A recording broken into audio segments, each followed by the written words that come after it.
WWE are planning a big Survivor Series return. Cody Rhodes has teased another huge announcement, and we've got an update on WWE's creative process. Stay tuned for all the deets. So kicking things off straight away, looking ahead to Survivor Series, it is indeed on the horizon. Fightful Select reporting that WWE has been planning for a major return to occur at Survivor Series, and that return... He hears voices, Fraser. He hears voices. This fire burns. Yeah, you're damn right it does. He's straight edge. He's the savior. He's probably from Chicago. It's Randy Orton, everybody. Orton. Oh my God. Hey, this fire burns. He did have that as his theme for actually, 1 week. 1 week. 1 week only.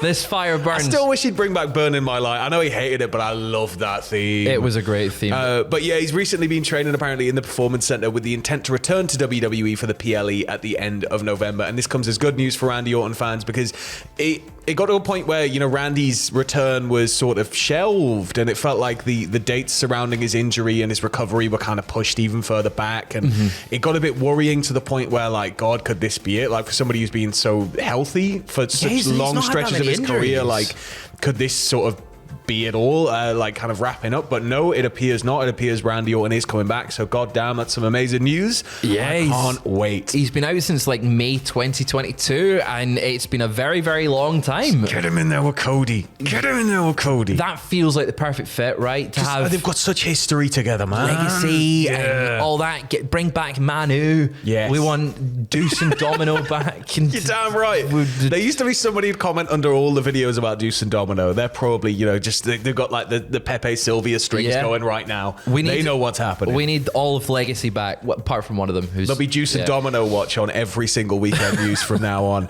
But moving to the other side of the fence, over to AEW here. This one coming from the Wrestling Observer newsletter. Apparently, despite some people in AEW being told that Cash Wheeler was injured and suffering from broken ribs, this is not the case. The report states that he's banged up to the point where he had to get x-rayed, but does not need time off to recover.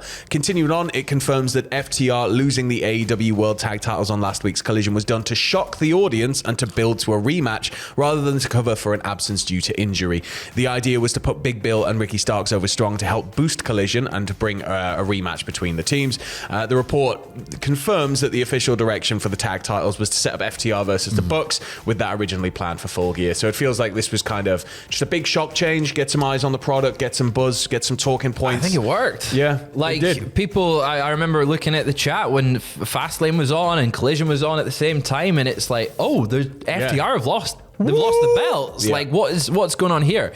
It does mean that Big Bill and Ricky Starks look so dominating in that division. They destroyed FTR, who are one of the greatest tag teams in the world. It's about time. It's about time to give them the belts. Give them a bit of a push, man. I'm intrigued to see if this feels like it was for fairly last minute, but also done to shock people, right? Yeah. I wonder if that will change the FTR Young Bucks plans. Obviously, that was the official plans and the original plans going in, following on from Young Bucks becoming the number one contenders. But like, will we see Big Bill and Ricky Starks versus the Young Bucks and hold off FTR for another? Or could it turn into a triple? Like it's the thing you've got here is, you know, fan sentiment can sway and change a lot of things. So if people are getting behind Big Bill like and Starks, and I think you can do so much there potentially. Yeah, you know, I think that, you know, it's up to the audience. Just keep cheering for who you want to cheer for. That's the thing. I think either way, it's going to be some pretty good matches. Big Bill and Ricky Starks have a lot of chemistry together. I enjoyed what they've been doing,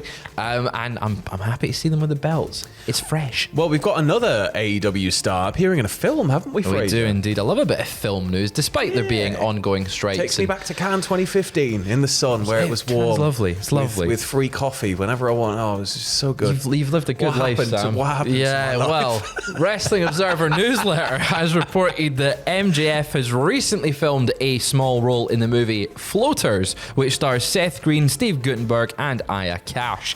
One person involved in the film actually has some very nice comments to say about one Maxwell Jacob Friedman, saying Max was incredibly sweet in person, which is breaking kayfabe. Come on, right? It should be Max walk up to me, threw over the catering table, and shouted at everybody, and then just nailed his. But he's everyone's scumbag. Yeah. So maybe he's turned a new leaf, and he's sweet, but He's also a bit of a knobber. Yeah. A bit of a knobber at times. But I'm excited to see MJF in films. Or maybe he was only nice to that one person. That one person. He has the charisma, right? He has the charisma. He has, chops that can be just even more refined than they are. Yeah. I think that he's somebody that he's going to be appearing in more and more. He feels like he'd naturally work in so many things. I think on TV, I can see him in. I can see him in movies. He's got a part in the Iron Claw, right? He is in the Iron Claw. He's playing the Von Erich's cousin, right?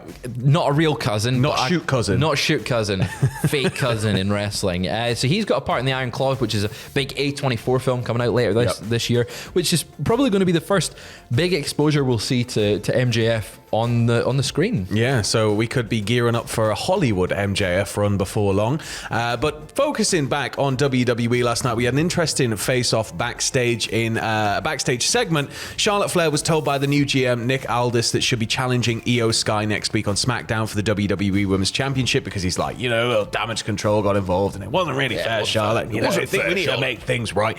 But while leaving the office, so Charlotte turns around to leave, camera follows Charlotte and she runs immediately into Triple H and Jade Cargill. Triple H introduces them to each other and then Jade says it's her pleasure to meet Charlotte, and Charlotte replied, it will be, and then she just walked off as the crowd went, oh, but is that going to be the first Jade match? Hook it to my veins. I want Jade Cargill versus Rhea Ripley. That's what I want to build toward. That should be Mania. Charlotte, Jade, I'd be pretty damn good. Especially if she beats Charlotte. That's the thing. I don't want to have Charlotte face her and then beat Jade. Jade needs to win to establish herself as the star. You can, as long as it's not a decisive victory, right? No, it needs to be. Jade needs to decisively destroy Charlotte. Yeah, but I mean, if Charlotte wins, you can do all manner of like sneaky things to extend it without kind of just defeating Jade straight away. I suppose, yeah. You don't want her tapping out though. No, God, no, you don't want that, not straight away. But moving down to NXT now, or across to NXT, it's the third brand, don't you know? Cody Rhodes took to Twitter last night to reveal that he made one final decision as guest NXT GM. Find out what that decision was this Tuesday on NXT. That's not an ad. That's his actual words. Any matter of things could be happening. It could be that everybody now has rubber chicken gimmicks. Everybody has to fuss Pharaoh before they go out to the match. I want to see Pharaoh involved. Maybe we get Pharaoh just Pharaoh versus Dragunov.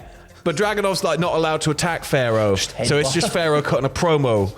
But they're kind of holding the mic there and they're doing the Kai and Tai thing. It's Cody voicing it backstage. That's what it's got to be. Make Pharaoh the title holder. Give him the title.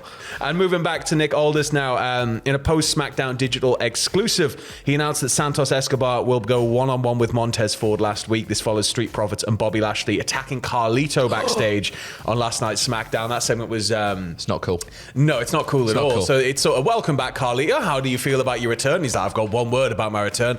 Cool, obviously. Yeah. And then Bobby Lashley rocks up and he's like, Carlito, not seen you in ages. Like last time I saw you, I was beating your ass on SmackDown, right? Back in 2006. And it's sort of like, he was like, well, times change, and he sort of shines his apple. He's like, how about like one-on-one tonight, me and you, for old time's sake? And Lashley's like, oh, I'm not even dressed. And then whoomp, they just beat him down. Destroy him. But moving over now, closing things out with some news surrounding WWE's creative process. Now, the Wrestling Observer has backed up previous reports that Triple H is now the person in charge of creative in WWE and is the one making all the key decisions. It continues by saying that Bruce Pritchard is serving as a conduit of sorts between creative, talent relations and talent services right now. But the report also states that at the moment, Vince McMahon is out of the creative process. But it was stressed to Meltzer that the key is at the moment. It goes on to say that McMahon is still the person in charge of the company with the most power, but Levesque is running creative and Nick Khan is making the business moves. And this lines up with a lot of what we've been hearing. Ultimately, Vince is going to have the final say with him being fully in control of the company, I guess, because if he just really doesn't like something, he can put that foot down. But I think everything they can do to stop him putting the foot down, they're going to try and do. It does feel like Endeavor's got him to sell the company to them, and he's no longer the owner of WWE. And then they've kind of just gone, right, just sit in your seat and don't do anything. It's like, we're going to buy your house so you can just sort of... This happened to me and Jack once. We're going to buy the house you're renting, but you just stay there, and then one day we're just going to move you. We'll give you like a couple of days' notice. Yeah. It just feels like they're doing that. Like they've gone, you're in charge, Wink.